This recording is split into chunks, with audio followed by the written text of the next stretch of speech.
जोपर्यंत शेतकऱ्याला 1 लिटर दूध तयार करायला खर्च किती येतो हे कळत नाही का ना, तोपर्यंत तो शेतकरी कायम अयशस्वी धंद्यात होणार. यासाठी काय केलं पाहिजे? उत्पादन खर्च कमी कसा करायचा? सगळ्यात महत्त्वाचं धंदा तोट्यात जाण्यापासून वाचवलं पाहिजे. म्हणजे तोट्यात जाण्याची काय कारणं आहे ती? सगळ्यात महत्त्वाचं शेतकऱ्यांनी ठरवलं पाहिजे की धंदा करतोय कुणासाठी? पशुखाद्यवाल्यासाठी करतोय, डॉक्टरासाठी करतोय, डेअरीवाल्यासाठी करतोय, का अदर जी मिनरल मिक्सरवाली कंपनीसाठी करतोय, का अजून कोणासाठी करतोय, का स्वतःसाठी करतोय? आज मी ठामपणे सांगतो, मी धंदा माझ्या फायद्यासाठी करतो, आमच्या घराच्या उज्ज्वल भविष्यासाठी करतो. आमच्या एक ऑफिसमध्ये एक वाक्य आहे, ब्रँड इज ब्रँड. शेतकऱ्यांना स्वतः ब्रँड बनलं पाहिजे. बरोबर.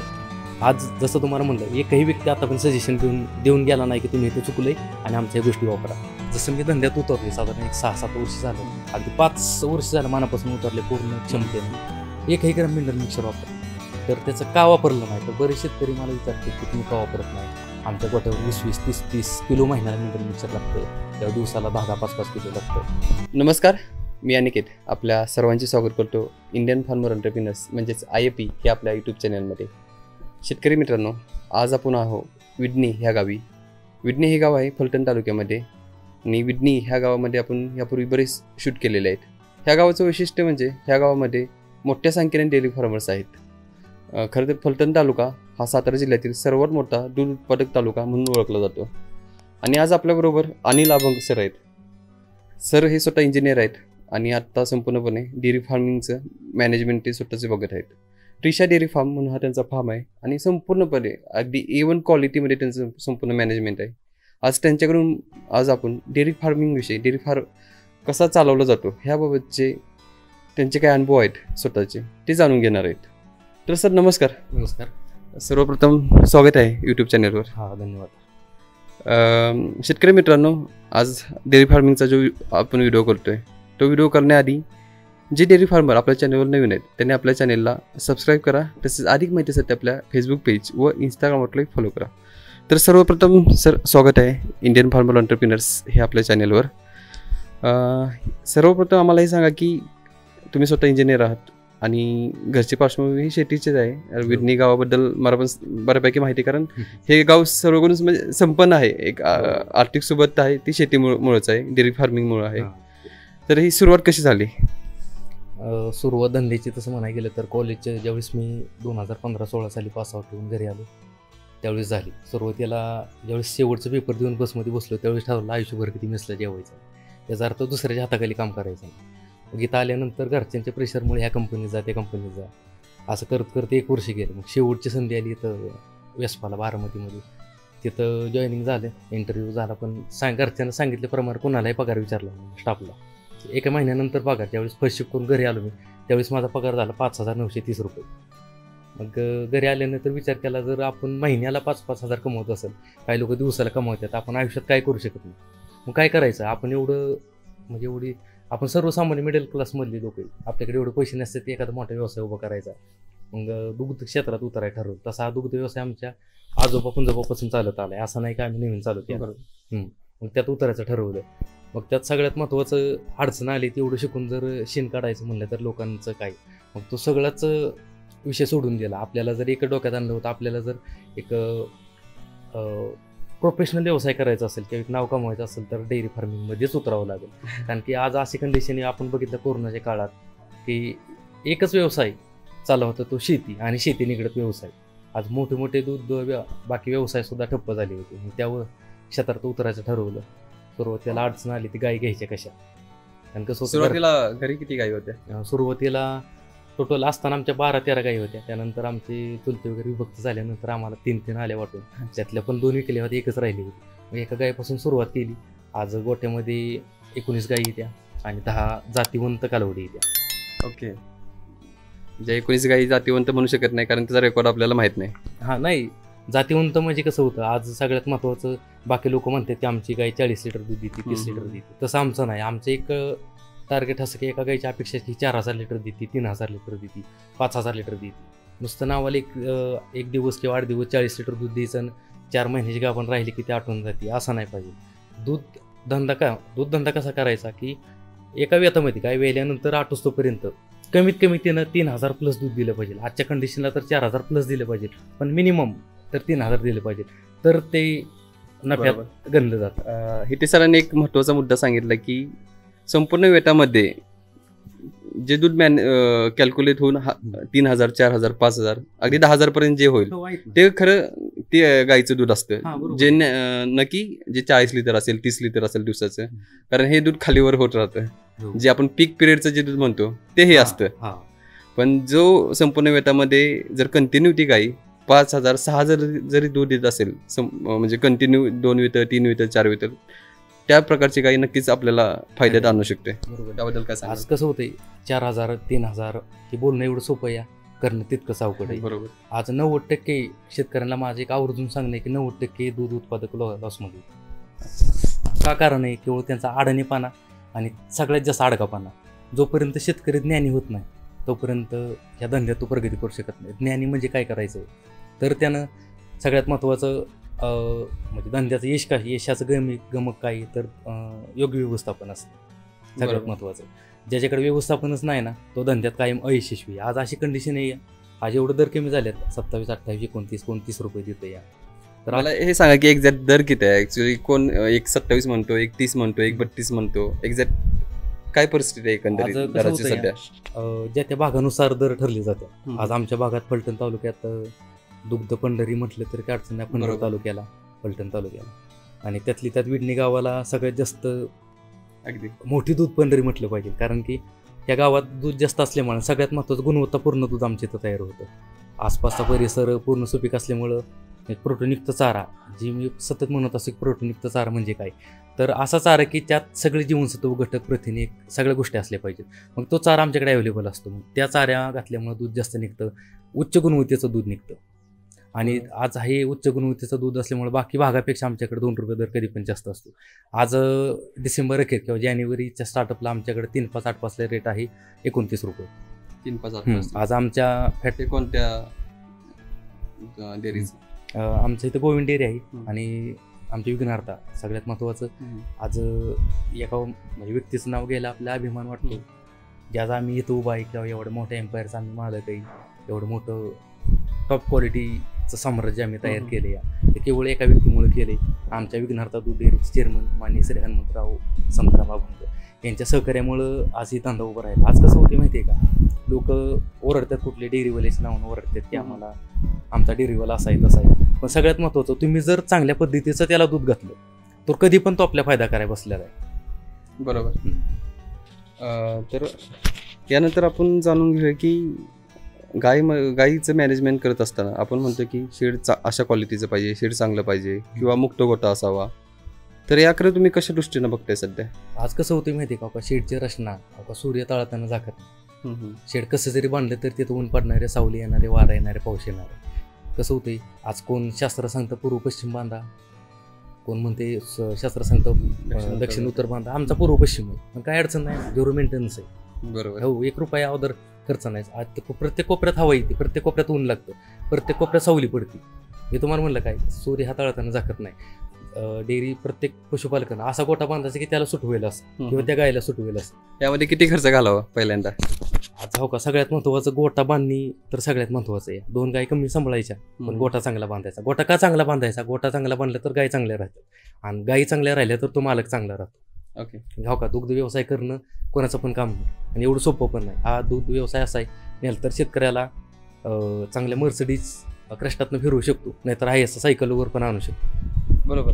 आता यामध्ये आपण म्हणतो की काही शेतकरी खूप चांगल्या पद्धतीने करतात, पण जी सरकारची जी साथ असावी म्हणजे दुधाच्या दराबाबतीत, त्याबाबत आपण म्हणजे काय बोलू शकतो याबाबत? आज हो का, दर जरी आपण शेतकरी आंदोलन करत असलो का, आज दर तसा जर विचार केला तर दुधाला दर पाहिले 40 रुपये प्लस, पण नाही मिळत. ते आपल्या हातात नाही. 1-2 जणांना कालवा करून किंवा आंदोलन करून ते होणार नाही. ते सगळं शेतकऱ्यांना आंदोलन केलं पाहिजे. पण त्याच्याच अगोदर दूध कमी होण्याची कारणं शेतकऱ्यांना शोधली पाहिजे. का कमी होत्यात दर? तर भेसळीचं दूध येतं. शासनानं सगळ्यात आधी ह्या गोष्टीवर लक्ष केंद्रित करणं गरजेचं आहे. तो तर शेतकरी सुधारणार. नुसतं आज 1 महिना किंवा 2 महिने 5 रुपये अनुदान देऊन शेतकरी मोठा होणार नाही किंवा तो धंदा टिकणार नाही. बरोबर. आता ह्यामध्ये आपण म्हणतो की भेसळीचं दूध जे येत आहे, तर या बाबतीत सरकार कुठं कमी पडत आहे का? कारण जेवढं आपल्याला दूध लागत आहे आपल्या लोकसंख्येप्रमाणे, तेवढं दूध उत्पादन आपल्याकडून कमी होत आहे का? त्यामुळे हे बेसिसचं दूध येते का, किंवा जर तशी डिमांड वाढली तर दुधाचे एकदम दर वाढले तर ह्यासाठी अशा जे काही बेसिसचे दूध आहे त्याला प्रोत्साहन पण होते का? हो, तसं होते. आज एका पेपरमधील एक माझ्या वाचण्यात आला होता. आता खरा होता की खोटा होती काय माहीत नाही मला, पण 50 कोटी लिटर दुधाची गरज आहे मार्केटमध्ये, सॉरी 65 कोटी लिटर, आणि उत्पादन केवळ 15 कोटी लिटर आहे. आणि जे वरचं जे 25, 30, 40 कोटी लिटर आहे ते भेसळीचं दूध आहे सगळ्यात महत्त्वाचं. मग ती पाण्याची भेसळ असेल, अदर केमिकलची असेल.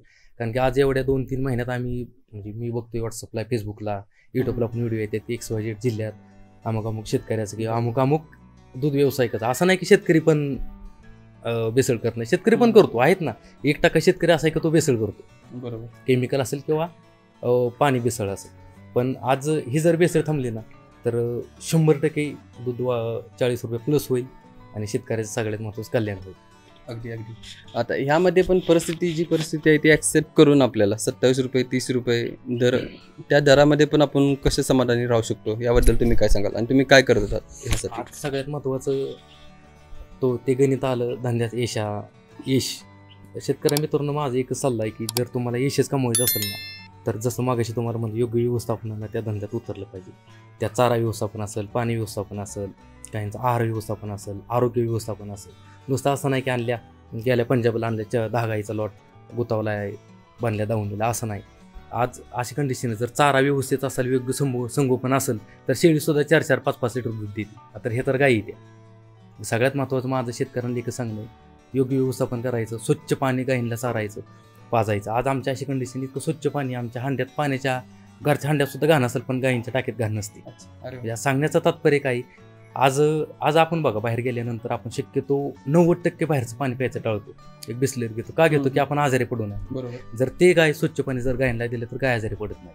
आणि दुसरी गोष्ट, आजी लोक म्हणतात ना आमचं दूध अचानक कमी पडतं, हे पडतात, तर सगळ्यात महत्त्वाची गोष्ट दूध धंद्याचं गमक किंवा यशाची गुरु किल्ली म्हणजे तर तो चारा व्यवस्थापन आहे.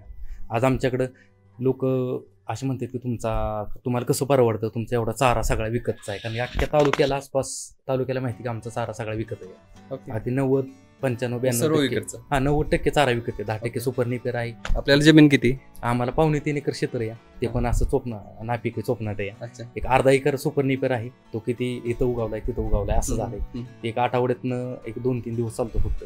साधारण 90% चारा विकत आहे.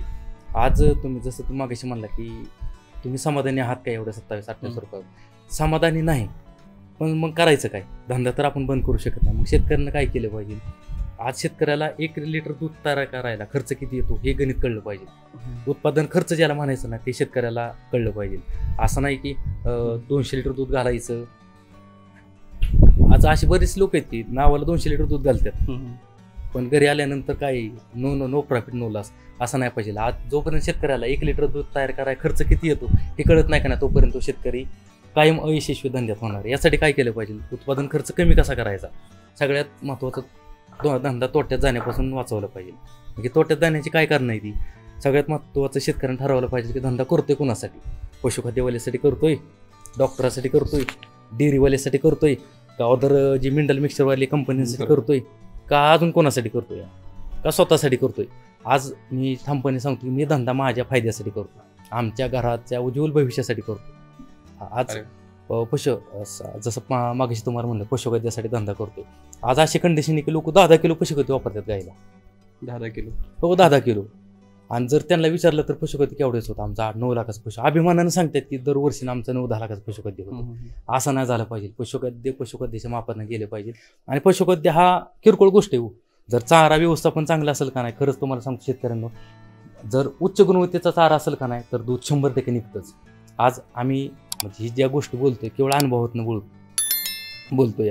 आज बरेचसे लोक तज्ज्ञ मंडळी येतात, येतं आल्यानंतर कोण मिनरल मिक्सरवाले येतात, पशुखाद्यवाले येतात. आलेला आहे त्यांचा पाहुणचार करणं, अतिथी देव बहु असे आमचं काम आहे, रीत करायची. आत्तापर्यंत एकही आम्हाला कोणी म्हटलं नाही की तुम्ही आमचं मिनरल मिक्सर वापरा. आलेला आम्ही पूर्ण फार्म व्हिजिट करून दाखवतो, त्यांना सगळ्या गोष्टी दाखवतो. सगळ्या गोष्टी दाखवल्यानंतर त्यांनाच असं वाटतं की आपलं माणूस आपलं मिनरल मिक्सर घेणार नाही. म्हणजे तुम्ही मिनरल मिक्सरचा यूज करतच नाही? आज जसं मी धंद्यात उतरले साधारण एक 6-7 वर्ष झालं, अगदी 5 वर्ष झालं मनापासून उतरले पूर्ण क्षमतेनं, एकही ग्राम मिनरल मिक्सर वापरलं तर त्याचं का वापरलं नाही? तर बरेच शेतकरी मला विचारतात की तुम्ही का वापरत नाही? आमच्या गोट्यावर 20-20, 30-30 किलो महिन्याला मिनरल मिक्सर लागतं किंवा दिवसाला 10-10, 5-5 किलो लागतं.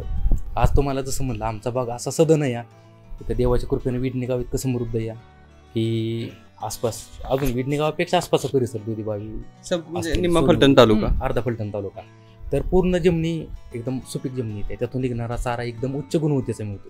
त्या चाऱ्यामुळे दूध उत्पादनावर परिणाम होता आणि ॲटोमॅटिकली दूध वाढतं. आज काय भागात अशी कंडिशन आहे की जसं तुम्हाला म्हटलं 10-10 किलो पशुखाद्य वापरतात. आज आमचा 170-75 लिटर दूध चाललं. मी म्हणतो का आपल्याला जे सत्य आहे ते सांगायचे. 170-75 लिटर दूध चाललं. 13 गाय मिल्किंगवर येत्या आणि 6 ड्रायअपला येत्या. त्यातल्या 6 मधल्या 2 महिन्यात येतील, सॉरी 15-20 दिवसात येतील त्या, आणि बाकी कुणाला 2 महिने टायमिंग आहे, कुणाला 1.5 महिना 1 महिना असं.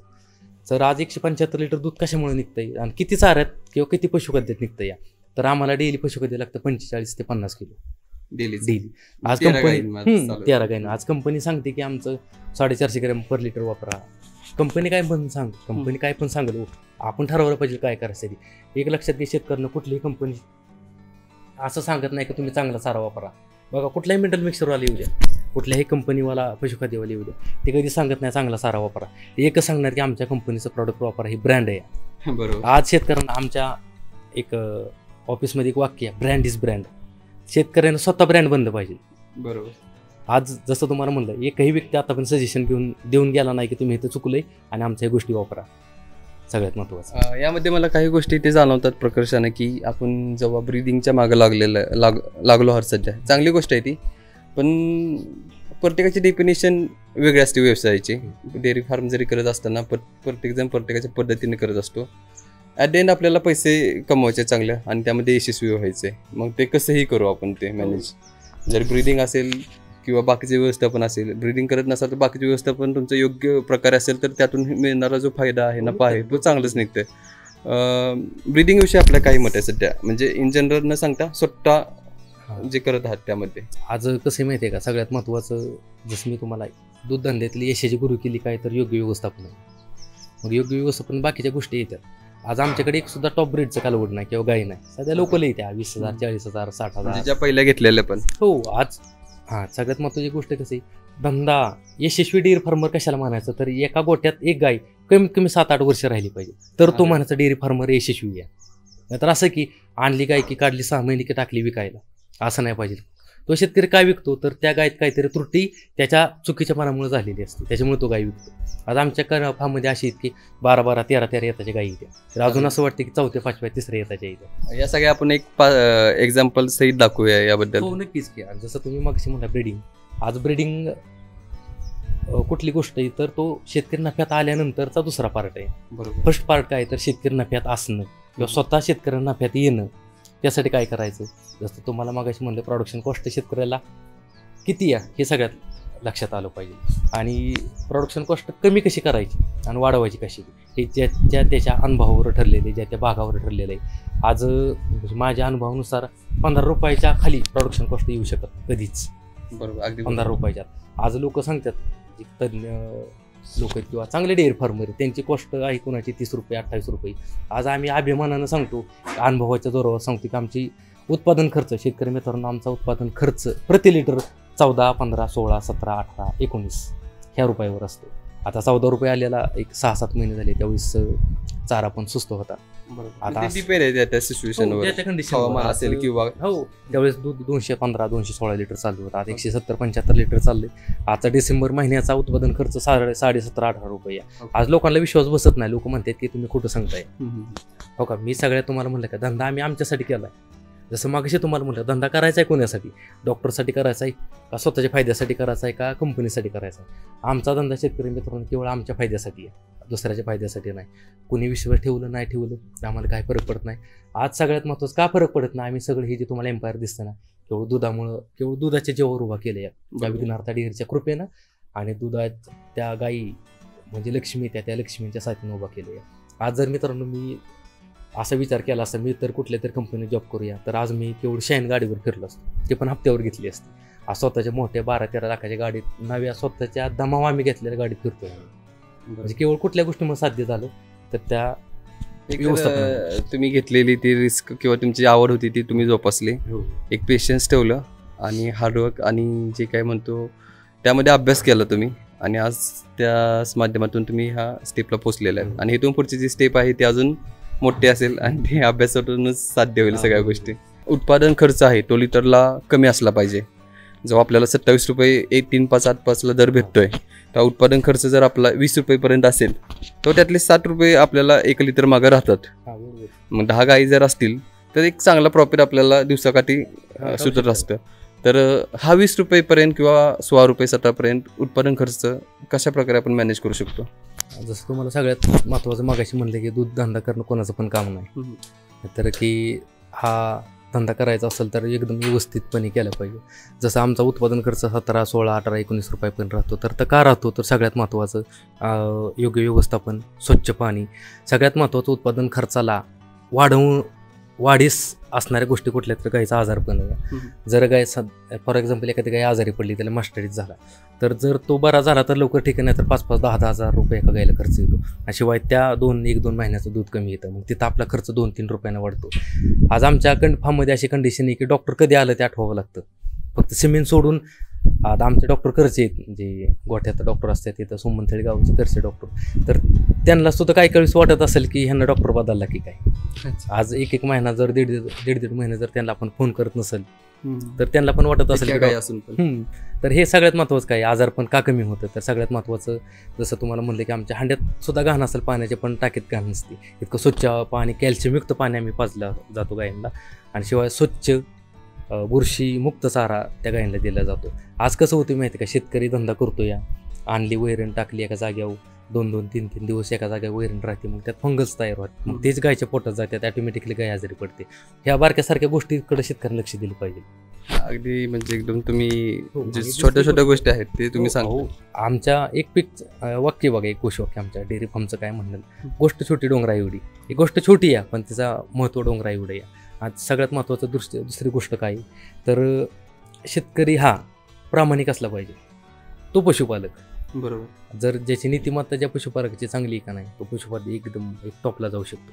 आणि त्याच्यापेक्षा सगळ्यात महत्त्वाची गोष्ट स्वच्छता, बाकी चारा व्यवस्थापन, पाणी व्यवस्थापन, बाकी टापटिप्पाना, time management is very important farm. वेळेला गोठ्यामध्ये अनन्यसाधारण होतो. आज कसं होते, सकाळी 10 वाजता काढल्या, 7 वाजता काढल्या, तर संध्याकाळी एखादा पशुपालक 8-9 वाजता काढतो. तर त्या 2 तासाच्या डिफरन्समध्ये भरपूर गोष्टी होऊ शकतात, आजारपणाला आमंत्रण देणार आहे. आता हे आपलं नियोजन कसं असतं ते सकाळपासून दिवसभराचं ते एकदा सांगा. आज सकाळी पहाटे 5 वाजल्यापासून गोठ्यात कामाला सुरुवात होते. मी, आमचं वडील आणि भाऊ हे आम्ही तिघंच ह्या गोठ्यात सगळं काम करतो. सुरुवातीला आलेल्या गोठ्या गाई पार्लरमध्ये घेतल्या जातात, त्यानंतर त्यांना फीड टाकलं जातं, काही ठराविक आपले माप असेल ते. त्यानंतर मिल्किंग काढलं जातं. मिल्किंग साधारण 6:15च्या आसपास मिल्किंग होतं. 6:15ला चारा टाकला जातो. चारा टाकल्यानंतर एक 6:30 ते 6:45 पर्यंत चारा त्यांचा खाऊन होतो. चारा म्हणजे खाद्य. खुराक, चारा. तर चारा खाल्ल्यानंतर 6:45 वाजता 7 वाजता सोडून द्यायच्या शेडमध्ये. पण दिवसभर सकाळ 7 वाजल्यापासून 3:30 वाजेपर्यंत गाय फ्री असतात. पर 3:30 वाजता पार्लरवर घ्यायच्या. सकाळीच फक्त चारा टाकला जातो, सकाळ आणि संध्याकाळ हे दूध काढल्यानंतर. हो. आणि त्यानंतर परत पार्लरवर घ्यायचे 4 वाजता. फक्त त्यावेळेस उलटं करायचं, पार्लरवर घेतल्या पशुखाद्य टाकायचं, चारा टाकायचा. आणि साधारण एक 5:30 चारा खाऊन होतो. 5:15च्या आसपास मिल्किंगला चालू करायचं. 5:15ला मिल्किंग झाली की 6:15ला मिल्किंग पूर्ण होतं. मिल्किंग झाली की सोडून द्यायच्या. पण मग सकाळ सेम तशीच प्रोसेस, 2च टाइम चारा असतो.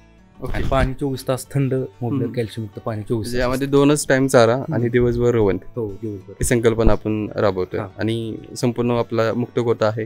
हो, मुक्त गोठा आहे. साधारण 100 बाय 32चं शेड आहे आणि बाहेरचं 40 बाय 80चं फ्री ओपन एरिया आहे. त्याच्यामध्ये पाण्याच्या टाक्या 4-5 आहेत. 4-5 टाक्या ठेवण्याचं एकच कारण आहे, कसं असतं प्रत्येक गायचा स्वभाव वेगळा असतो. एखादी गाय मारकी असती, एखादी गाय दुसऱ्या गायला भीत असती. आज लोक काय करतात, म्हणजे आजारी, तुम्हाला जसं म्हणलं आजारी पडण्याची कारणं भरपूर आहेत. आज अशी कंडिशन होती, एका टाक्यात आपण एकच टाकी ठेवली आहे. तर काही गायींना अशी सवय असते काय जनावराला की गेले पहिल्यांदा पाणी तिने प्यायचं, तरच ती पाणी पिणार नाही, तर दिवसभर पाणी पिणार नाही. तर त्या पशुपालकाला कळतं. आज जो आदर्श पशुपालक आहे ना, त्या पशुपालकाला कळते की कुठल्या गायला कसं पाणी पाजलं पाहिजे. आज 4 टाक्या ठेवण्याचं एकच कारण आहे. फॉर एक्झाम्पल एखादी गाय त्या टाकीवर गेली आहे, तिथं मार्की गाय असेल तर गरीब गाय तिथं दिवसभर जाणार नाही त्या टाकीवर, मग ती दिवसभर उपाशी राहणार. यासाठी आम्ही 4-5 टाक्या ठेवल्यात. ह्या नाही त्या, त्या नाही त्या, त्या नाही त्या टाकीत गाई दिवसभर पाणी पित राहतात. बापरे, म्हणजे एवढं जर बारीक गोष्टी आपण जर पाहिल्या जर तुम्ही व्यवस्थितपणे करत असाल तरच त्या निदर्शनास येतील आपल्या. अहो आज म्हणजे असं सांगू शकतो की शेतकरी खाऊ का, मी तुम्हाला म्हणलं कोणी काय पण म्हणू द्या, आम्हाला काय फरक पडत नाही. आम्हाला आज एवढं दर कमी झाले की महिन्याला 55-60 हजार रुपये निव्वळ नेट प्रॉफिट 90% चारा विकत असून राहतो. ज्यावेळेस 38-39 आमच्याकडं हेडसनमुळे 39 रुपये रेट होता, त्यावेळेस आम्हाला रेट बसायचा 41, 42, 42.5 पर्यंत. सगळ्यात महत्त्वाचं क्वालिटी. आता क्वालिटीविषयी आपण नंतर बोलूयाच, पण जसं तुम्हाला मागाशी म्हणलं की दुधामुळे, तर त्यावेळेस आम्हाला पैसे राहायचे 1.5 लाख, 1,30,000, 1,40,000. आज असं आम्ही सांगून लोकांना पोरांना बाकीच्या कसं वाटतं, यंग जनरेशन किंवा नवीन धांद्यात उतरले त्यांना. आजकालच्या लोकांना दिसलं पाहिजे की गाय किती दूध देते. 40 लिटर दूध देणार असेल तरच वाटतं की हां खरं 1 लाख रुपये राहत असतील. नाही ना, असं नाही ना. मी तुम्हाला म्हणलं की आमच्याकडे 20 लिटरच्या वर एक सुद्धा गाय नाही. आज ही गाय 1 महिना झालं वेळी, पण ती सुद्धा अजून 19 लिटरच्या वर गेली नाही. पण आज 4 महिन्यानंतर मी तुम्हाला सांगणार ही गाय 17 लिटर दूध देते. सातत्य महत्त्वाचं धंद्यातनं. सातत्य काय असतं, जर गायचं आरोग्य चांगलं असेल, गायला चारा चांगला असेल, पाणी शुद्ध असेल, व्यवस्थापन चांगलं असेल तरच ते दूध देते. बरोबर. आज जसं मी तुम्हाला मागाशी म्हणलं 1.25 लाख ह्यांना राहत असतील, माझं बाकीचे पोरं म्हणतात तुम्हाला 1.25 लाख राहतात ना, मग आम्ही 25,000चं 2 गडी ठेवतो, आम्हाला 1 लाख रुपये राहतात. एक लक्षात घ्या, शेतकऱ्यांना धंदा करणं कोणाचं पण काम नाही, त्याला पूर्ण अनुभव सगळ्यात महत्त्वाचं. आज बरेचसे लोक म्हणतात आमचे मित्र वगैरे, आमचा ही डॉक्टर आमचा गुरु या, ती मिनरल मिक्सरवर आमचा गुरु या. दूध धंद्यात कोणी कोणाचा गुरु नाही, दूध धंद्यात एकच गुरु येतो म्हणजे केवळ अनुभव आहे. अनुभव हा शेतकऱ्यांचा सगळ्यात मोठा गुरु या. बरोबर, अगदी.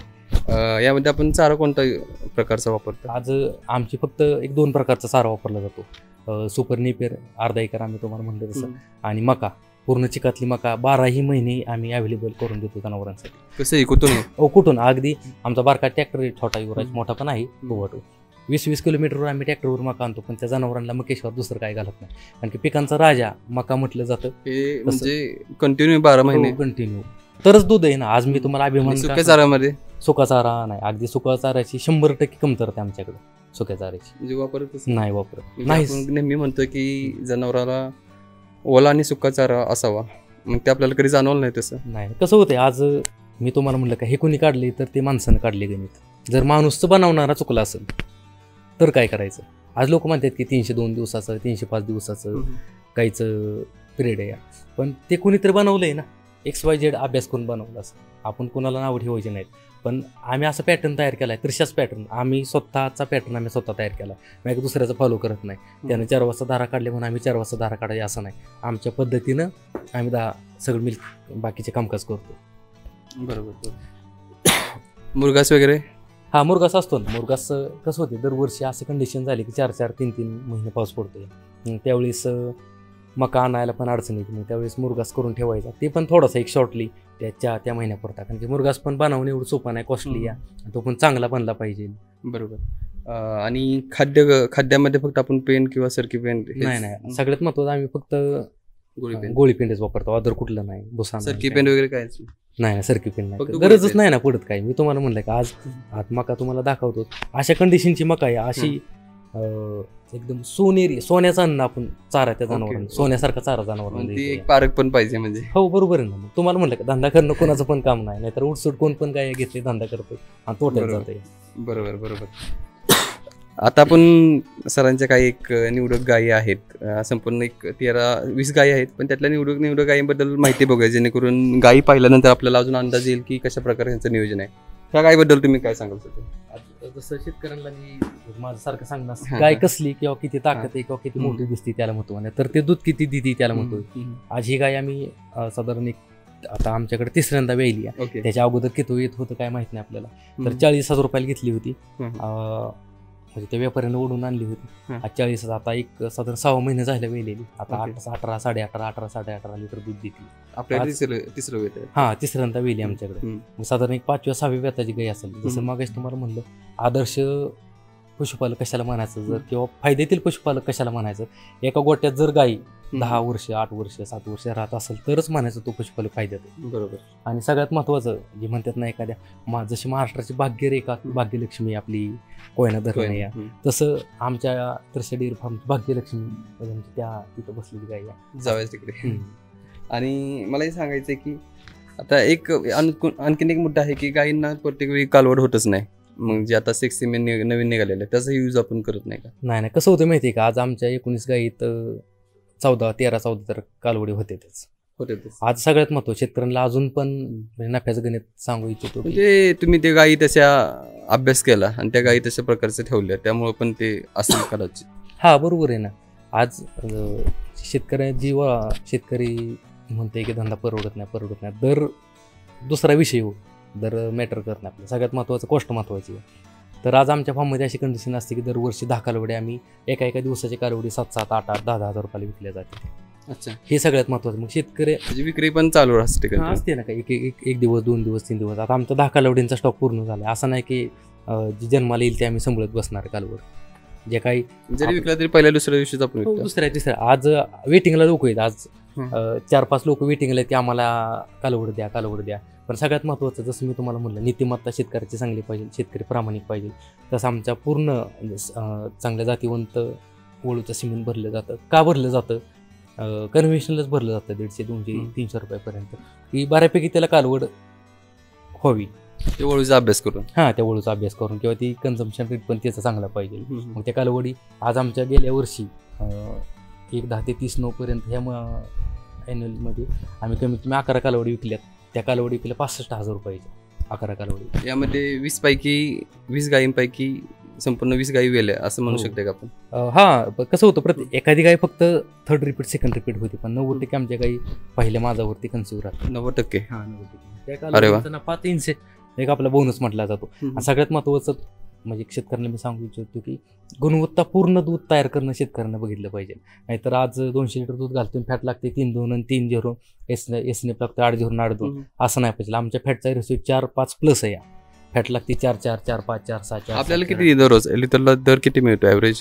आता सगळ्यापेक्षा आम्हाला 2.25 रुपये, 1.5 रुपये, 2.5 रुपये दर जास्त मिळतो आता सध्या. आता आम्हाला रेट आपलं 4, 2, 4, 3, 30, 37, 31, 31. क्वालिटी लागत जसं वातावरण 4-2. आता कसं होतंय, फॅटच्या पॉईंटला आमच्याकडे 20 पैसे येतात, एसनेच्या पॉईंटला 10 पैसे येतात. म्हणजे जर तुम्ही व्यवस्थितरित्या मॅनेज केलं तर चांगले. शेतकऱ्याचा फायदा म्हणजे शेतकऱ्याचा इन्सेंटिव्ह फायदा कशाला म्हटलं जातं? जर तुम्हाला म्हणलं कालवडी विकून एक फायदा होतो, शेणातला फायदा होतो. परत आज आमच्याकडे असं रेकॉर्ड ठेवलं जाते की ज्या मोकळ्या गोणी विकलेल्या सुद्धा ते फायद्यात गणल्या जाते त्या. सगळ्यात महत्त्वाचं आधी 4.0 प्लस. आज कसं होतं, 3-5चा दूध घालणं 100 लिटर आणि 4.0 प्लसचं दूध घालणं, तर ते 100 लिटर मागं 200 रुपये आपल्या डेली वाटतात. महिन्याचे 6,000 झाले, वर्षाचे 70-75 हजार रुपये झाले. मग शेतकऱ्यांचा फायदा येते. जसं तुम्हाला म्हणलं, गोष्ट छोटी डोंगरा एवढी. शेतकऱ्यांना बारक्या गोष्टीत लक्ष दिलं पाहिजे. बरोबर. आणि अगदी मग अशा 10 ते 13-14 गायींपैकी अशा बऱ्याच गायी असतात की ज्यांची फॅट कमी असते किंवा काहींचे जास्त असते. याचं नियोजन कसं? फॅटचं कसं होते, ती सगळ्यात महत्त्वाचं फॅटचं चाऱ्यावर डिपेंड आहे आणि वातावरणावर. एवढा चारा सकस असेल तेवढी फॅटची क्वालिटी वाढते, गुणवत्ता वाढते. आणि असतानाच आमच्या गायी कमी दर्जाच्या आहेत, त्याच्यामुळे उत्तम क्वालिटी निघते. बरोबर. उत्तम दूध उत्पादन. दूध कमी म्हणलं तरी फॅट चांगले आहे. हो. आज दूध तुम्हाला म्हणलं काय 4,000 लिटर गाईचं टार्गेट धरून आपण शेतकऱ्यांना चाललं पाहिजे. एवढं निघणं सोपं नाही, पण ते टार्गेट धरून चाललं कमीत कमी. आज लोक आहेत की 7-7, 8-8 हजार लिटर काढणारी. आता काढतात का नाही का आपल्याला माहित नाही, म्हणतात आमचे 7,000 लिटर दूध निघतं. पण कमीत कमी आपल्यासारख्या शेतकऱ्यांना 4,000, 5,000 लिटरचं ध्येय धरलं पाहिजे. चालेल. पुढची गाय आपण बघूया. ह्या गाईचं किती वर्षाला किती लिटर, एका वेळेला किती लिटर जातं? आता एक टेंटेटिव्ह अंदाजे जर सांगायचं म्हणलं तर साधारण 4200, 3800 ते 4200 दररोजचं रेकॉर्ड आपल्याला असतं. हो. डेली कसं होतं, डेली रेकॉर्ड नाही ठेवलं जातं. कसं होतं, प्रत्येक महिन्याला मी गायचं काउंट करतो. आता आज आमच्याकडं म्हणजे आमच्या धंद्याचं गुपित जर यशाचं गुपित म्हणलं तर रेकॉर्ड किपिंग आहे आमच्याकडं. 2000 जसं मी धंद्यात उतरले 2015 पासून 2023 पर्यंत पूर्ण डेली रेकॉर्ड आहे गायचं. कुठल्या गायला काय झालं, किती तारखेला व्यायली, किती तारखेला आजारी पडली, बरी किती तारखेला झाली, सिमेंटच्या स्ट्रॉ सुद्धा लावण्याची व्यवस्था आहे. याच्यासाठी आम्ही स्वतःचं रेकॉर्ड बनवलं होतं. शेतकरी नोंदवही अख्ख्या महाराष्ट्रातून 1000 रेकॉर्ड आम्ही म्हणजे ते रजिस्टर आम्ही शेतकऱ्यांना दिले. त्या गोष्टीचा अभिमान वाटतो की रेकॉर्ड किपिंगचा शोध म्हणजे मी स्वतःला गर्व समजतो की मी लावला. अरे वा. कारण की आज कसं धावका प्रत्येक तिला झाल्यानंतर बरेच लोकांनी माझे रेकॉर्ड बुक मागवली, त्यानंतर कॉपी करण्याचा प्रयत्न केला पण नाही जमलं. आज अशी कंडिशन आहे की 108 जणांना रेकॉर्ड बनवलं. त्यांच्याच गाव आमचं रेकॉर्ड 300 रुपये किंमत आहे. 50 गायांचा डाटा बसतो. कमीत कमी 7-8 वर्ष रेकॉर्ड चालतं, ती वही चालते मिनिमम. तर ती बनवणारी व्यक्ती, कॉपी करणारी व्यक्तीचं एक 100-150 रुपये प्राईज होती आणि आमच्या वहीची 300 रुपये होती. तर त्यांच्याच गावातल्या शेतकऱ्यांना फोन केला की मला नाही तुमचीच वही पाहिजे, त्यांची वही नको, 150 रुपयाला पण तुमची 300 वही पाहिजे. शेतकरी मित्रांनो इथं तुम्हाला सांगू शकतो की त्यांनी स्वतःची डेअरी फार्मर्ससाठी नोंदवही तयार केलेली आहे. ह्या नोंदवहीमध्ये तुम्ही सर्व त्यांचे रेकॉर्ड्स आपल्या डेअरी फार्मचे अगदी सेपरेट वैयक्तिक गायीविषयी गायीपासून संपूर्ण डेअरी फार्मचे रेकॉर्ड्स ते त्या नोंदवहीमध्ये मेंटेन करू शकतो. आणि तुम्हाला जर हवे असेल ते तुम्हाला कॉन्टॅक्ट करू शकतात, सरांना कॉन्टॅक्ट करू शकता तुम्ही. त्या गायीनंतर पुढची गायी आपण बघूया. सगळ्यात महत्वाचं आणि एक धंद्याचं वाटे ती चॅम्पियन म्हणले तर काय अडचण म्हणजे आमच्या दृष्टीनं बरं का. अगदी ही 5,000 प्लस अगदी 6,000 लिटर पर्यंत दूध. ठीक आहे. समोरची साधारण एक 2020 साली ऑगस्ट. दिसायला काही छोटी दिसते. आता किती वेळ येत? आता 6व्यांदा वेळली, साधारण एक 2-2.5 महिने झालं वेळलेली. अच्छा, ठीक आहे. तुम्हाला म्हटलं काय चॅम्पियन का म्हणू शकता तुम्ही?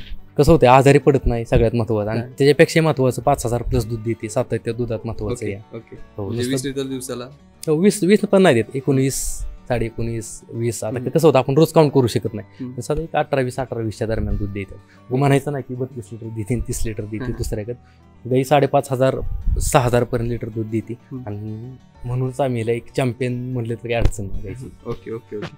म्हणजे यामध्ये तिचं सातत्य कसं राहतं, किती महिन्यापर्यंत? 7व्या महिन्याच्या किंवा 6व्या महिन्याच्या गाभण अवस्थेपर्यंत ते 16 लिटर दूध देते. 15-16 13 बळबळ आठवायची की कधी आटते कधी आटते. अगदी भीती प्रत्येक वेळेस बघायची का असते, व्यवस्थित आहे का, काय केलं पाहिजे.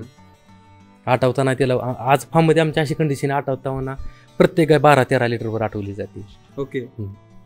अरे वा, हे कशामुळे साध्य होतं? म्हणजे कारण बाकीच्यांचा बरेच जणांचा आपण म्हणतोय की एकतर गायी हिटवर येत नाहीत टायमिंगला, आणि दुधाचे जे सातत्य आहे ते टिकत नाही. बरेच फार्म मध्ये असे प्रॉब्लेम्स आहेत. व्यवस्थापनावर आहे. आज का आमच्या गोट्यात जर धंदा परवडत नसता तर एवढं मोठा धंदा केला नसता, मागच मोडला असता. तर ते व्यवस्थापनावर आहेत. आमच्याकडे कन्झम्पशन 90%. बाकी आज लोक मी विचार करतोय की एका गाईला 200-200 ग्रॅम मिनरल मिक्सर वापरते ते लागण्यासाठी. त्या 200 ग्रॅमच्या पैशात जर चारा चांगला वापरला तर गाई एका महिन्याला लवकर लागेल. अगदी अगदी हे महत्वाचं आहे. ऊसाचं वाढ वगैरे आपण काय? नाही, ऊसाचं वाढ नाही, कारण बरेच शेतकऱ्यांना जर खाद्य नसेल तर, चारा नसेल तर आपण असं म्हणू शकत नाही. कसं होते माहितीये का, आज प्रत्येक माणसाची शरीररचना वेगळी आहे. आज काय भागात रत्नागिरी, सिंधुदुर्ग भागात भात मासा खाल्लं जाते. आपल्याकडे भात मासा खाल्लं तर माणसं नुसती जाडजूड होत्या किंवा फपसते. प्रत्येक नगर भागात वेगळं अन्न, तिकडे खानदेशात वेगळं अन्न खाल्लं जातं. थोडा बदल असं का बदलले तर त्या भागानुसार बदलले. आज इकडं सोपा, मोरगाव, चोपला त्या भागात गुराळांची संख्या जास्त आहे. मग त्या भागात 80% वाडा वापरला जातो. मग त्या पण गायी म्हणजे आरोग्याला चांगले आहेत ना. आता सगळ्यात महत्वाचं आमची एक रिलेटिव्ह आहेत इंदापूरची झगडेवाडीची, भानुदास झगडे म्हणून. आज ते इतकं हुशार व्यक्तिमत्व आहे की त्यांच्याकडे 10-12 गायी त्या, तर त्या नुसत्या सुपर नेपेरवर आहे त्या. मला विशेष वाटतं एका साऱ्या सुपर नेपेरवर. मी म्हणलं किती दिवस झाला तुम्ही नेपेर वापरताय? म्हणजे कमीत कमी 1 वर्ष झालं वापरतो. आणि गाई जर बघितली तर दष्टपुष्ट असं वाटणार पण नाही की सुपर नेपेर वापरत असतं. म्हणजे जसं तुम्हाला म्हणलं काय, त्या गाईला सवय लावण्यावर आणि त्या वातावरणावर डिपेंड आहे. शेवटी हो का, जसं तुम्हाला मकाची सर कशाला येत नाही, पण कसं होतं ज्यावेळेस चाराच अवेलेबल नसेल तर जनावर जागवणं हेच पहिलं उद्दिष्ट असेल. या गायबद्दल काय सांगाल जे आता गेली? ही गाय आता एक्झॅक्ट मी वर्ष नाही सांगू शकत, पण 25,000 रुपयाला घेतली होती. ओके. डॉक्टर कृष्णात करचे यांना ठरवून दिली होती. म्हणजे तेव्हा 23,000 रुपयाला मालकाने विकली होती, पण ते अचानक कॅन्सल झाल्यामुळे आम्ही 25,000 रुपयाला आणली. तर आणल्या पहिल्या वेताला तिनं 17-18 लिटर दूध दिलं. आता साधारण 6-7 असेल पोटामध्ये. ओके. आपल्याकडे किती वेट झाली? पहिल्यांदा त्या मालकाची होईल साधारण 8 दिवसानंतर आणली आम्ही. आता साधारण 6वं वेत म्हणजे 5 वेत आपण पूर्ण काढली. आज या गायीविषयी जर बोलायचं म्हणलं तर कमीत कमी 12-13 वेताची गायी आहे. जसं तुम्हाला मगाशी म्हणलं आदर्श पुष्पल कशाला म्हणायचं, तर एका गोट्या 10-8 वर्ष गाय राहिली पाहिजे. आज ह्या गायीच्या विषयीची आम्ही 2015च्या आसपास, जून 15च्या आसपास खरेदी केली होती 26,000 रुपयाला. म्हणजे कटिंगला चालली होती. 2 गाया खरेदी केल्या होत्या, एक 36,000 रुपयाला 2. त्यातलं 2 गाई आणि हिची कालवडी केली 6,000 रुपयाला. गाई 30,000 रुपये राहिल्या. तर ही गाय आम्हाला 20,000 रुपयाला बसली होती. म्हणजे सांगण्याचं तात्पर्य काय, की आज 20,000ची गाई, आज ह्या गाईकडे बघितल्यानंतर कोणी पण म्हणणार की 4-5व्या व्यताची गाय किंवा 3ऱ्या व्यताची गाय असेल. आज ह्या गाईचं दूध देण्याची सातत्य क्षमता, आज कसं झालं वय झाल्यामुळं जास्त दूध देऊ शकत नाही, कमीत कमी 3,500-4,000 लिटर देते. ज्यावेळेस ही पूर्ण म्हणजे चांगल्या कंडिशनमध्ये पूर्ण वया चांगल्या वयात होती त्यावेळेस 6,000 प्लस. ज्यावेळेस मला कळत पण होतं की 1,000 लिटर दूध कशाला म्हणायचं किंवा काउंट कसा काढायचा असतो, त्यावेळेस ही 6,000 लिटर दूध देत होती. म्हणजे गोठ्यातील सगळ्यात महत्त्वाचं लक्ष्मी आणि पहिली गाय किंवा जुनी गाय म्हणलं तर ही गाय आहे. कटिंगला जाण्याचं कारण काय होतं? आज ही गाय लागत नव्हती त्या मालकाकडे. अच्छा. इथं आमचेच रिलेटिव्ह आहेत हां. बोरव किंवा त्यांच्याकडून आम्ही 36,000 रुपयाला 2 आणले होते. त्या दोन्ही पण लागत नव्हत्या. सगळ्यात महत्त्वाचं आणले तेव्हा दोन्ही गाय 16 लिटर दूध देत होत्या, 4-4 लिटर. आमच्याकडे आणल्यानंतर त्या दोन्ही गाय 32 लिटरवर गेल्या होत्या. म्हणजे हां, कशामुळे गेल्या तर योग्य व्यवस्थापनामुळे. व्यवस्थित त्याला चारा गेला, स्वच्छ पाणी गेलं प्यायला, सगळ्या गोष्टीमुळे. किती दिवसात परत आज ते म्हणतात ना, दावून बदलले की गुण बदलतो. तर पहिल्या माझावरती काय कन्सिव्ह झाली की काय सांग? पहिल्या माझावरती त्याची दुसरी गाय होती, त्याला 4 सडाला मास्टायटिस झाला, त्याच्यामुळे ती विकली गेली. अच्छा अच्छा अच्छा. असं म्हणू शकतो की डेअरी फार्ममध्ये प्रत्येक गाईची एक गोष्ट असते तिच्या मागं, किंवा हा प्रत्येक गायीमध्ये काही ना काही त्याची स्टोरी असते. कसं होतं हो का, प्रत्येक गाय ही लक्ष्मी आहे. बरोबर. आपण जसं त्याला देईल तशी त्याच्या 10 पटीने गाय आपल्याला देत असते. आपण 1 किलो चारा टाकला तर ती 10 लिटर दूध आपल्याला देणार. किंवा आज तुम्हाला आदर्श पशुपालन योग्य काय उत्कृष्टरित्या किंवा गाईचं चांगलं संगोपन करणं हेच आदर्श पशुपालन. बरोबर. मग ते त्याच्यानुसार तो ठरवू शकतो कसं प्रकारचं व्यवस्थापन करणं. ते अनुभवातूनच येतं. त्यांचा अनुभव आहे ते अनुभव जे काय ते त्यांनी आपल्याला सांगितलेले. तुमचे अनुभव वेगळे असतात. तुमची मेथड, तुमची पद्धत एक ठरवावी प्रत्येकानं आणि त्यानुसार मार्गक्रमण करावं. आणि जो आपला खर्च आहे तो एक 20 रुपयेपर्यंत जास्तीत जास्त आपण खर्च ठेवू शकतो. काय केलं पाहिजे हो का, प्रत्येकाचा अनुभव वेगळा असतो, प्रत्येकाची गायी वेगळी असते, त्या कोणाच्या मोठ्या गायी असतात. नफा मिळला पाहिजे, पैसे मिळले पाहिजे, एवढंच झालं पाहिजे. आणि प्रामाणिकपणानं पैसा कमवता आला पाहिजे, एवढंच केलं पाहिजे. मग तुम्ही धंदा कसा पण करा. बरोबर.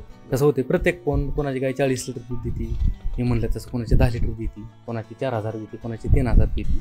असं शेतकरी 2,000 देत असेल, तो शेतकरी खुश असेल ना तरी काय अडचण नाही आपल्याला. फक्त शेतकरी समाधानी आणि नफ्यात पाहिजे, एवढंच पाहिजे आपल्याला. बरोबर. हे सगळं आपण कशासाठी करतोय? त्यासाठीच करतोय ऍक्च्युली. लोक म्हणतात ना, तुम्हाला एवढ्या धंद्यात किस काय परवडतं. अरे परवडते म्हणून तर एवढं चालवलं. आज महिन्याला आम्हाला 90,000 ते 1,00,000 रुपये खर्च या. आज 1,00,000 रुपये जर पदर घालायचा असेल तर नाही ना कोण घालणार. 10-20 हजाराची गोष्ट वेगळी असते. शेतकरी मित्रांनो, डेअरी फार्मबद्दल संपूर्ण माहिती आपण बघितली. त्याच्याच बाजूला त्यांनी स्वतःचं असं ऑफिस पण केलेलं आहे. जेव्हा आपण म्हणतोय की शेती असेल किंवा डेअरी फार्मिंग असेल, त्याच्याकडे एक प्रॉपर व्यवसायासारखं आपण पाहावं, तेव्हा ह्या सर्व गोष्टी यामध्ये आल्याच पाहिजेत. कारण आज दररोजच्या त्यांच्याकडे 2-3 जण कंटिन्यू भेटायला येत असतात. त्यांना माहिती सांगणं असेल, त्यांना पाहुणचार करणं असेल, किंवा स्वतःसाठी पण एक बसायला चांगली व्यवस्था असणं, त्यासाठी त्यांनी बाजूलाच एक छोटी खोली करून त्यामध्ये ऑफिस हे केलेलं आहे. यामध्ये आपल्याला इथे एक नोटीस बोर्ड दिसतोय. त्यामध्ये त्यांनी नोट्स अशा दररोजचं काय काय होत असेल अपडेट, किंवा मागच्या महिन्यात काय अपडेट केलेलं असेल, अशा नोट्स त्यांनी लिहिलेल्या आहेत. ह्या नोंदी ठेवणं खूप महत्त्वाचं असतं. जेव्हा आपण हा व्यवसाय करतोय त्या व्यवसायाकडे एक डेअरी फार्म जरी असेल तर व्यवसाय म्हणूनच पाहावा. आणि जर असं नोंदी केल्या तर नक्कीच आपल्याला लेखाजोखा जो असतो तो मेंटेन ठेवता येतो. आणि नक्की आपण फायद्यात आहे का, किती आपल्याला प्रॉफिट मिळत आहे, ह्या छोट्या छोट्या गोष्टीतूनच आपल्याला समजत असतं. काय सांगाल तुम्ही याबद्दल? सगळ्यात महत्त्वाचं जसं तुम्हाला आपला विषय झाला की रेकॉर्ड किपिंग हा सगळ्यात महत्त्वाचा विषय डेअरी फार्मिंग. याच्यासाठी कसं होतं, हे आम्ही केवळ केले स्वतःसाठी केली की नाही, की दुसऱ्याला दाखवण्यासाठी केली. जसं तुम्हाला मग प्रोडक्शन कॉस्ट तिथे प्रत्येक महिन्याची कॉस्ट लावलेली असते. आज ही नोव्हेंबर महिन्याची 5,840 लिटर दूध निघलं. टोटल खर्च झाला 1,01,750 रुपये. प्रोडक्शन कॉस्ट आली 17 रुपये 40 पैसे. डिसेंबर महिन्यात आली 20 रुपये 37 पैसे. इथे दर किती भेटलेला? आता इथं दर होता साधारण एक 33-34 रुपये होता. 33 हां नोव्हेंबर. दूध निघलेलं तेव्हा दूध निघलं 5,840 लिटर. डिसेंबरमध्ये 5,075 लिटर निघलं. इथं ऑक्टोबरमध्ये निघली इथे 39 रुपये दर होता आम्हाला दर एक बेसिक रेट 39 होता, पण आम्हाला क्वालिटीमुळे 41, 40, 42 पर्यंत बसत. हां कधी साधारण एक डिसेंबरच्या पहिल्या आठवड्यापासून दर ढसाळा चालू झाला. 32. मग अगदी डिसेंबर एंडिंगला तर शेवटच्या 10 दिवसात तर फार 30, 29, 32 रुपयाच्या आसपास आले. ओके. ऑक्टोबरमध्ये 6,240 लिटर दूध निघालेलं. तो टोटल पशुखाद्य गेलं 70,000 रुपयाचा, चारा गेला 33,000 रुपयाचा. ओके. आणि उत्पादन खर्च आला 16 रुपये 50 पैसे. तसं सप्टेंबर महिन्यात 15 रुपये 69 पैसे आला. ऑगस्ट महिन्यामध्ये आता ही जरा पुसट झाले 18 रुपये 73 पैसे आला. सगळ्यात महत्त्वाचं प्रोडक्शन कॉस्ट तर महत्त्वाची आहे. ॲव्हरेज कॉस्ट एकच राहते, म्हणजे थोडीफार कमी मागं होते, पण इथं ॲव्हरेज बघितली तर आपण म्हणतोय की पशुखाद्याला तुमचे 65 ते 70 हजारच्या आसपास खर्च होतात वर्षाला, सॉरी महिन्याला, आणि चाऱ्याचा खर्च हा 35 हजाराच्या आसपास आहे. 1,00,000 रुपये खर्च प्रत्येक महिन्याला होतो. आणि त्याच्याचबरोबर आज हा डाटा जो आहे तो जानेवारी महिन्याचा आहे. आज जानेवारी महिन्यात आपल्याला काय करायचं हे सगळ्यात महत्त्वाचं पशुखाद्य भविष्याचं कळलं पाहिजे. आणि ह्यामध्ये आपण स्वतःच जे आपण कष्ट म्हणतोय, आज 3 माणसं तुमच्याकडे आहेत ते आपण ठेवताय का यामध्ये? हो, कसं होतं माहिती आहे का, आज गोठ्यामध्ये एवढं काम करावं लागतं. जर समजा आपण एखाद्या रूममध्ये भाड्याला राहिलो तर त्या खोली भाडं 1,000 रुपये त्या प्रत्येक व्यक्तीला असं पर हेड, आणि मेस एक 3,000 रुपये, म्हणजे 4,000 रुपये असं राहिले तर त्या व्यक्तीला खर्च आहे. न काय काम केले तर मग तेवढंच काम फक्त 4,000 इथं केलं जातं. म्हणजे 4 तरी 12,000 रुपयाचं काम फक्त आम्ही फॉर्ममध्ये करतो. आज त्या 12,000 रुपयात आम्हाला ॲव्हरेजली जर नफा बघायला गेलं तर सरासरी 1,00,000 रुपये प्लस नफा राहतो. अगदी सरासरी ॲव्हरेज विचार कधी 1,50,000 रुपये राहतो, कधी 1,40,000. आता दर कमी झाले तर 55-60 हजार रुपये अजून नफा राहतोय. तर का राहतोय तर केवळ याच्यामुळं, जसं तुम्हाला म्हटलं, आज जानेवारी महिन्यात आपल्याला काय करायचंय. मला आता दर डिसेंबरमध्ये कमी झाले तर डिसेंबरचं मला एक सांगू शकता की महिन्यात आपल्याला किती खर्च झाला आणि किती नफा राहिला? आज डिसेंबर महिन्यात आज इथं किती 5,075 लिटर दूध निघले सरासरी, म्हणजे 170. किती गाई होत्या तेव्हा? टोटल 19च गाई होत्या. हां, दुधाच्या त्यातल्या साधारण एक 13-15 असतील. 15च्या आसपास. आणि टोटल दूध 5,075 निघलं. इथं पशुवैद्य थोडं कमी गेलं गायातले, 67,000 गेलं. चारा फक्त जास्त गेला 36,000 रुपयाचा. आणि इतर 150 रुपये एक सिमेंट एक गाय लावली आणि टोटल 20 रुपये कॉस्ट आला. तर याच्या महिन्यामध्ये आम्हाला ॲव्हरेजली दर, आता कसं झालं, पहिल्या आठवड्यात 35 रुपये दर होता, दुसऱ्या आठवड्यात 33 आला, परत 30 रुपये आला, असं झालं. तर ॲव्हरेजली एक 70-75 हजार रुपये राहिले त्या महिन्यात डिसेंबरमध्ये. मग तोच ऑक्टोबर नोव्हेंबरमध्ये हा आकडा जास्त, हो, डबलच होता ना. आज ऑगस्ट सप्टेंबर ऑक्टोबर हे 3 महिन्यात तर फुल दर होता आमच्याकडे. अच्छा. आता कसं होते काय, जसं तुम्हाला म्हणलं प्रत्येक भाग बदलेल तसं दर बदलत जाते. तर जिथं कॉम्पिटिशन असेल तिथं आणि गुणवत्तेनुसार तर प्रत्येक ह्याच्यामध्ये दर कमी जास्त. ऑगस्ट सप्टेंबर ऑक्टोबर हे 3 महिने सर्वोच्च गेले असं म्हणू शकतो आपण आतापर्यंत. हो, सर्वोच्च. तसं म्हणायला गेलं तर आमच्यासाठी प्रत्येक दिवस हा सगळा फायद्यातलाच आहे किंवा सगळा सर्वोच्चच आहे. आणि कसं होतं डेअरी फार्मिंगमध्ये कुठलाही दिवस सर्वोच्च किंवा कमी नसतो, प्रत्येक दिवस सारखाच असतो. आज दराच्या बाबतीत दराच्या बाबतीत म्हटलं तर आहे, पण दर हा मॅटर करत नाही. मॅटर काय करते सगळ्यात आपण म्हणतो, मॅटर जर करत नसला तरी 40-50 हजार रुपये लॉस आहे असं आपण म्हणू शकतो यामध्ये. हो, आहे ना. मग म्हणतात ना, शेतकरी हा जगाचा पोशिंदा आहे. तो कशामुळे, तो जो सू शकतो तो केवळ शेतकरी आहे. आपण मी तेच म्हणतोय की पोशिंदा आपण म्हणतो, पण पुढून तशा प्रकारचा आपल्याला रिस्पॉन्सच मिळत नसेल तर किती आपण सहन किती करायचं असं पण आहे. आता कसं होते, हो का, 1-2 व्यक्तीने काय होणार नाही. आपण काही दर आपल्या हातात नाहीत. धरून त्याला समजा कदाचित दुधाचं उत्पादन वाढलं असेल, भेसळ वाढली असेल, काय XYZ काय पण करणं झालं असेल, पण आपल्या हातात काय ते शेतकऱ्यांना आपल्या हातात आहे ते तर कमीत कमी केलं पाहिजे. काही तर उत्पादन खर्च कमी करणं ते सगळ्यात आपल्या हातात आहे. त्यात बाकी सगळ्या व्यवस्थापनाच्या गोष्टी. जरी 40-50 हजार रुपये कमी झाले असतील या महिन्यात तरी तुम्ही नाराज नाही?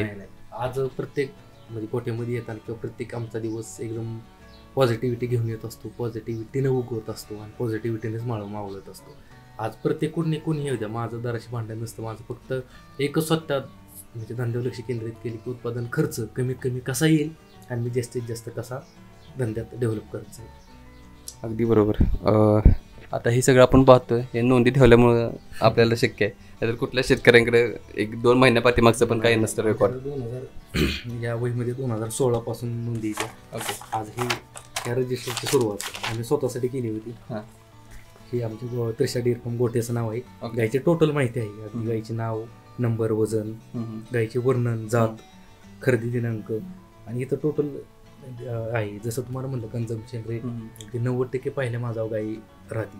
तर इथं आहे 2022ला पहिल्या माझा, 2008व्या महिन्यात 22, 10व्या महिन्यात 23, 9व्या महिन्यात 23. इथं प्रत्येक माझावरती गाभण राहिलेली आहे. आणि इथं लसीकरणाचं दिलं आहे. लसीकरण कुठलं केलं, आजार जसं रेकॉर्ड बनवलं, काय गाय असं कंडिशन आजारी पण पडले नाही.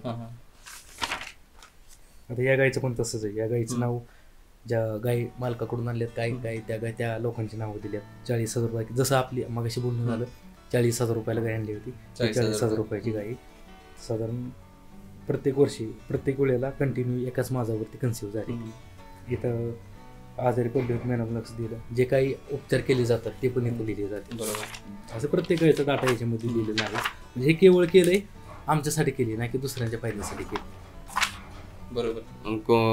कुठे आपल्याला काय दाखवायचं नाही, जे काय करायचं ते आपल्या प्रॉफिटसाठीच करायचं. त्यासाठी करायचं. बरोबर. आज कसं होतंय, आज लोक पंजाबला जातात, कोण बेंगलोरला जाते. अहो आपल्या इथं सोन आहे आणि आपण ते गेलं पाहिजे. कसं होते, लोक काय करतात की ह्याचं त्याचं बघायचं, ह्यानं लाखाची आणली, त्यानं 1.5 लाखाची आणायची, त्यानं 2 लाखाची आणायची आणि डब्यात किंवा खड्ड्यात जायचं. असं नाही केलं पाहिजे. शेतकऱ्यानं सगळ्यात महत्त्वाचं लक्ष अजून पण मला सांगणे शेतकरी मित्रांनो की लक्ष तुम्ही चाऱ्याकडेच दिलं पाहिजे. स्वच्छ चारा, शुद्ध पाणी, निर्जंतक पाणी, स्वच्छ चारा, पौष्टिक चारा आणि उत्कृष्ट व्यवस्थापन हे असेल ना तर उत्पादन खर्च तुमचा 20 रुपयाच्या पुढे जाणार नाही. अगदी बरोबर. शेतकरी मित्रांनो, अतिशय खूप त्यांच्या अनुभवातले जे आत्तापर्यंतचे जे आहेत गोष्टी ते त्यांनी आपल्याला संपूर्ण व्हिडिओमध्ये सांगितले आहेत. व्हिडिओ खूप मोठा झालेला आहे, पण तरीही तुम्ही शेवटपर्यंत पाहिला व्हिडिओ, त्याबद्दल आपले धन्यवाद. सर आपलेसुद्धा धन्यवाद. आणि अशा प्रकारचे मी म्हणेन की नोटीस बोर्ड प्रत्येक डेअरी फार्मर्समध्ये असावेत. अगदी नोटीस बोर्ड कसं होतं, प्रत्येक आता माझं इंजिनिअरिंग झालंय, माझ्या क्वालिफिकेशन ते प्रत्येकालाच असं म्हणता येईल असं नाही. अगदी साध्या कागदावरती किंवा मी म्हणत नाही आता हे आमचं रजिस्टर आहे, मी म्हणत नाही माझं रजिस्टर तुम्ही घेऊन जावं. अगदी तुम्ही साध्या वहीवरती लिहिलं तरी काय नाही, फक्त रेकॉर्ड किपिंग तुम्ही ठेवा. आणि माझा शेवटचं प्रत्येक पशुपालक शेवटचा सल्ला असेल की मनापासून जिद्दीनं चिकटीनं अगदी तरुण पशुपालकांना अगदी याच्या त्याच्या मागं किंवा नेते मंडळीच्या मागं सर्व्हिससाठी न लागता स्वतःचा डेअरी फार्म उभा करा, स्वतःचा व्यवसाय उभा करा. हे आता जे बोलला तुम्ही, जेव्हा आपण गावाकडे राहतो, डेअरी फार्म चालू करतो, तेव्हा बरंच आपलं लक्ष राजकारण असेल किंवा बाकीच्या घडामोडी असेल त्याकडे साहजिक ते जातं. आपल्या बाबतीत असं कधी काय होतंय का? नाही, आज अशी कंडिशन झाली की 5 वर्षापूर्वी मला कोण ओळखत नव्हतं. म्हणजे अनिला बघ ही व्यक्ती गावात आहे का नाही हे माहीत नव्हती. आज जर एखाद्या गावात जे आमचे व्हिजिटर येतात आल्या, कसं होतं आज प्रत्येकाला आपण लोकेशन शेअर नाही करू शकत. बरोबर. काही लोक अचानक येतात विचारत, तर ते आता आमच्या गावात माझ्या नावासाठी 2-3 व्यक्ती येतात, सेम नाव सेम आडनावर. तर विचारते ते नक्की कुठलं, ते मोठा गोठा आहे त्यांचा कधी, ते डेअरी फार्मवाले, तशा डेअरी फार्मवाले. नुसतं गोठ्याचं किंवा नाव सांगितलं तर लोक अगदी सोडा येतात, इतकी ओळख झाली. मग एक समाजाकडे बघण्याचा दृष्टिकोन आपण बदलला. आणि जी लोक म्हणतात ना की शेण काढतोय, काय करतोय, शेण करतोय, बरेचसे सुरुवातीला आमची पाहुणे किंवा रिलेटिव्ह म्हणायचे की कायला काय शेण काढत बसलाय. पण आज तरुणांना माझा एक सल्ला असेल, आज शेणाचं महत्त्व इतकं त्या महाराष्ट्राच्या आराध्य दैवत असलेल्या तुळजाभवानीच्या माळ परडीला शेण लावतात, म्हणजे शेणाचं अमूल्य असं महत्त्व आहे. बरोबर. हां, मग ते म्हणतात ना, जो शेणात रमला ना तो अख्ख्या जगात रमला. अरे वा, खूप चांगल्या अनुभवातले जे बोल आहेत ते तुम्ही सांगितले ह्या व्हिडिओमध्ये. व्हिडिओ आपण इथे थांबूया. आपले खूप खूप धन्यवाद, आपण टाईम दिला आणि आपले अनुभव जे काही ते सगळ्यांबरोबर शेअर केले, त्याबद्दल आपले खूप धन्यवाद. शेतकरी मित्रांनो, हा व्हिडिओ आपण इथेच थांबवतो आहे. व्हिडिओ आपल्याला आवडला असेल तो जास्तीत जास्त शेअर करा. आपले काही प्रश्न असतील ते कमेंट बॉक्समध्ये तुम्ही सांगा, ते सरांच्या माध्यमातून सोडवण्याचा आपण नक्कीच प्रयत्न करू. धन्यवाद.